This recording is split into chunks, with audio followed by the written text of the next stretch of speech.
Black holes are nothing. Black holes are special because there's nothing there. There is no thing there. I probably accepted black holes whole as complete conceptual entities before I was able to doubt, before I had intuition to combat. They were fodder for fantasy.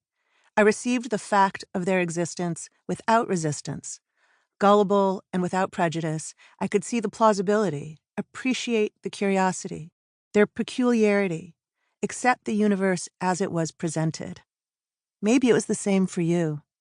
It's very unlikely that this is your first encounter with the astrophysical oddity that is a black hole, the warp in spacetime so strong that not even light can escape. I don't know what it was like where you were, but I had a pretty unspectacular view, astronomically speaking, out of my childhood bedroom.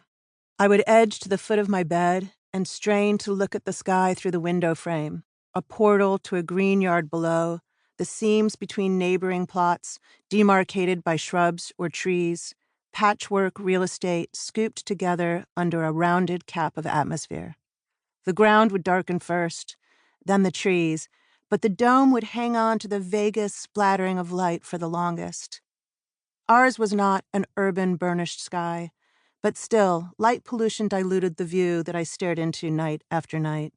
I never expected the vista to improve or expected anything new, only the usual indistinct, few bright speckles like rain stains on a windshield.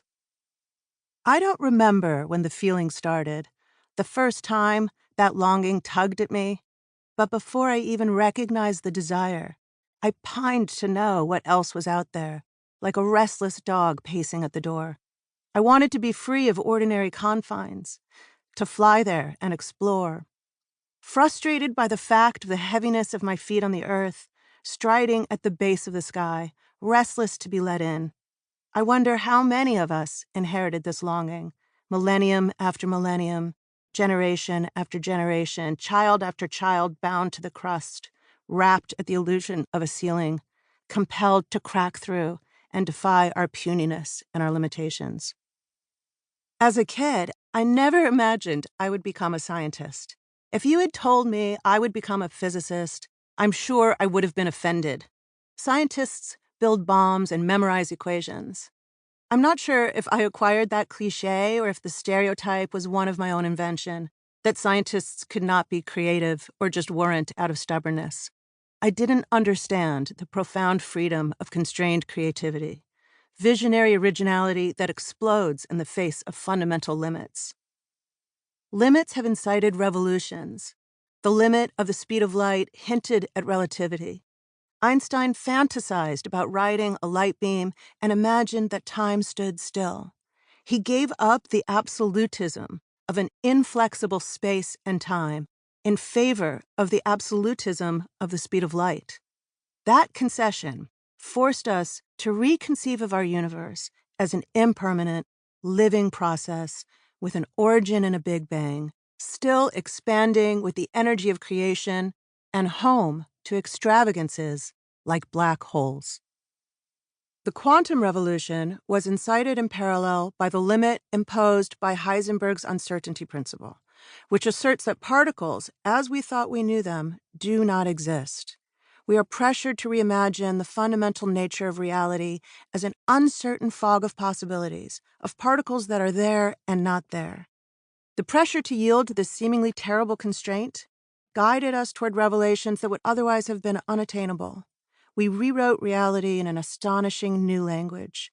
We have discovered quarks, photons, neutrinos, condensed matter, dead neutron stars, the Higgs boson, superconductors, and quantum computers in the most precisely tested paradigm in all of physics. The computer revolution, too, was incited by a limit, an insurmountable limit to mathematical knowledge. The incompleteness theorems, which proved that there were mathematical facts that could never be proven, led Alan Turing to dream of artificial intelligence and biological machines. Turing proved that most facts about numbers are unknowable. There is an infinite list of irrational numbers with an infinite list of unpredictable digits.